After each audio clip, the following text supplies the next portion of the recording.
It had been many months since Bert's encounter with a spectral steam engine. He kept to himself when other engines would arrive at the smelters to drop off or pick up scrap. Arry, however, remained unchanged. Better hide in the tunnel, Henry. He oozed. Looks like it's gonna rain. I'm not afraid of the rain anymore. Henry hissed. You should be, 'cause rain makes you wet. And if you are wet, you rust. Soon you'll be so rusty you'll fall apart and join the other kettles here. Henry snorted and puffed away. Bert just looked away. And what's gotten into you? Arry asked as he came up. Where's the Bert who's always had me back and letting those useless steamers know what happens to him? He's still here, Bert grumbled. but maybe it's just not worth it. I mean, I've not seen any new diesels on this line, have you?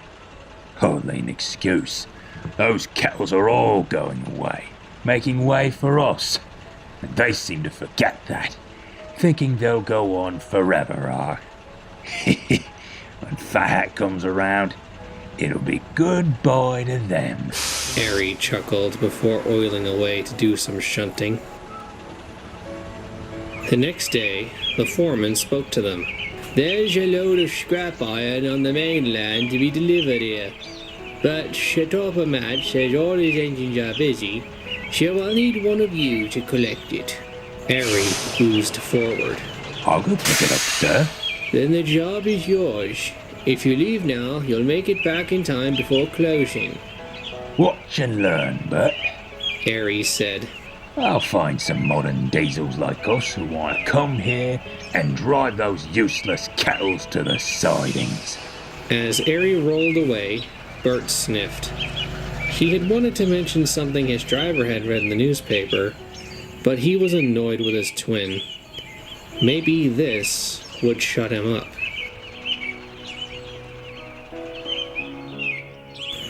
The sun was just setting as Arry rolled over the bridge leading from Sodor to the mainland. The sun shimmered on the water like molten metal in the smelters. Now isn't this a grand sight? He said to himself. Very soon, the sunset was gone, and the sky was dark by the time Arry rolled into the yard. It was packed with trucks and waiting diesels. Now, where's this train I'm meant to collect? He asked himself. Slowly, from the mist, a diesel pulling a goods train rolled into the yard and stopped. Ah, hello, my good engine. Arry called out. I'm looking for a train. Any chance you know where that is? The other diesel growled and looked down at Arry. Do I look like a bloomin' directory? Push off back to your cold, damp siding. It growled before purring away. Arry was confused. That's no way to speak to a fellow diesel. What's got up his exhaust?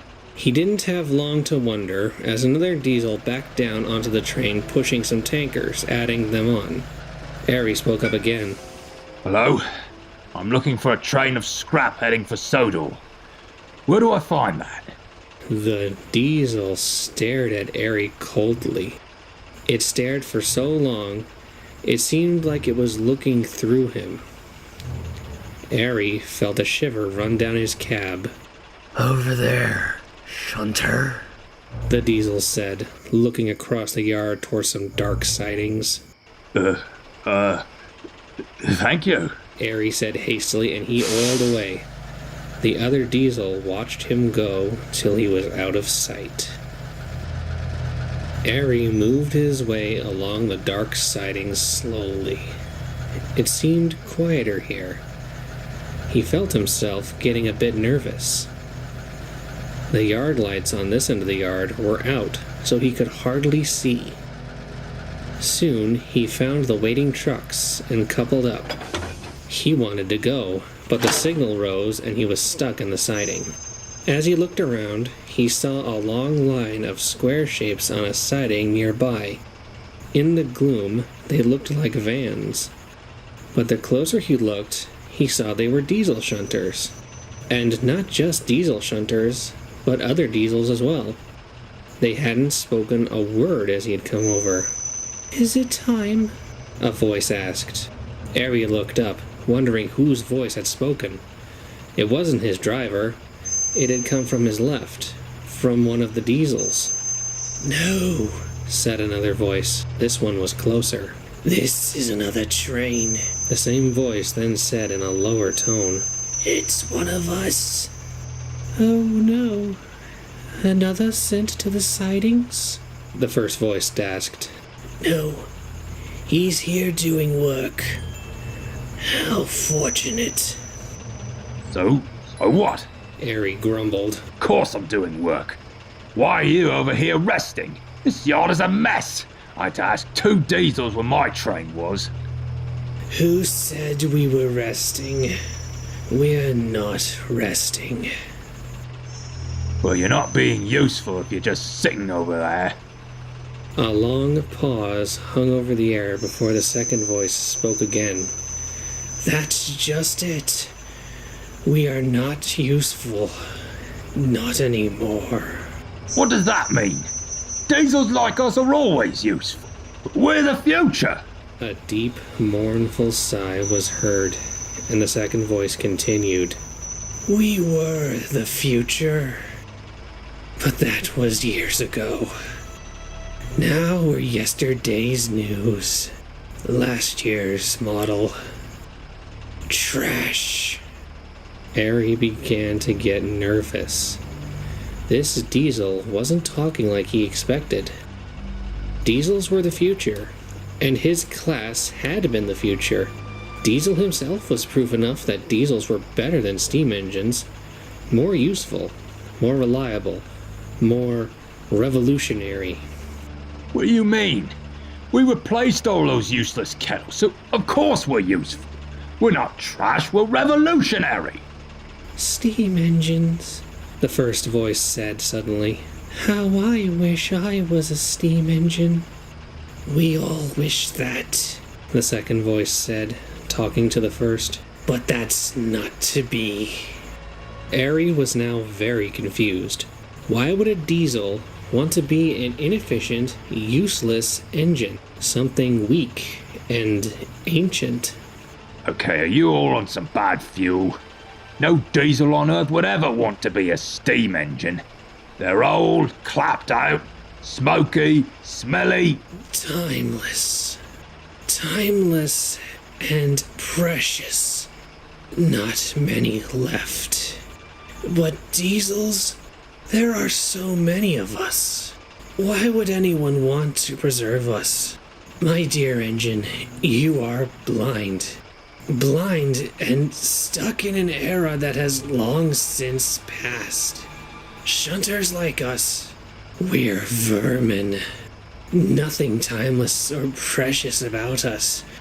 If you don't understand that now, you will soon. We used to work here. Now, we await our fates. Suddenly, the yard light flicked on to illuminate the diesels before Arry. They were filthy, caked in grime and rust, with the words "scrap" painted in bold letters on their sides. Arry gasped, staring at them. So many diesels. At least 8 shunters and 2 heavy goods diesels sat on their sidings. Many didn't even look up or acknowledge his presence. The owner of the second voice was looking right at him. His face was filthy and covered in rust streaks. His eyes widened as he read Arry's side. "Sodor! You're from Sodor!" Yes. Arry said slowly. "Take me with you. I'll do any work that's asked of me. Just take me away." "No, take me. I'll work with steam engines." The whole line of diesels woke up. Each began begging to be saved, taken to Sodor with Arry. Arry felt very crowded. Slowly the voices became more pleading, and also fighting between the voices began to ring out. Engines began putting down others, rather horrid names spewing from their mouths. Arry felt helpless, seeing so many engines, diesel engines, at their throats, sniping each other, all for the possibility of survival. Suddenly, the signal dropped, and Arry charged out of the siding, dragging the scrap train behind him as quick as he could. The voices still echoed behind him. They begged for him to come back, to save them, and then, worse, calling him a traitor to his brethren, a traitor to all diesels. Arry didn't look back once, and he didn't stop until he rumbled over the bridge, back onto Sodor. Bert was just fueling up after a long day. He'd finished shunting the scrap into the shed for the workers to get started in the morning. The honk of a horn brought his attention up. He looked up to see Arry hiss through the mist into the yard and stop at the fuel pump. Hello, Arry. Have a good trip. Bert oozed. Arry said nothing. He quietly shunted the train of scrap into a siding and then scuttled toward their sheds. Bert followed a moment later. He didn't speak when he joined his brother. He knew what he'd seen, and that Arry wouldn't be talking about scrapping steam engines for a while. The scrap twins are more tame nowadays. While they still tease the engines, the subject of scrapping them has never come back up. I suspect those two engines have changed for the better. Don't you?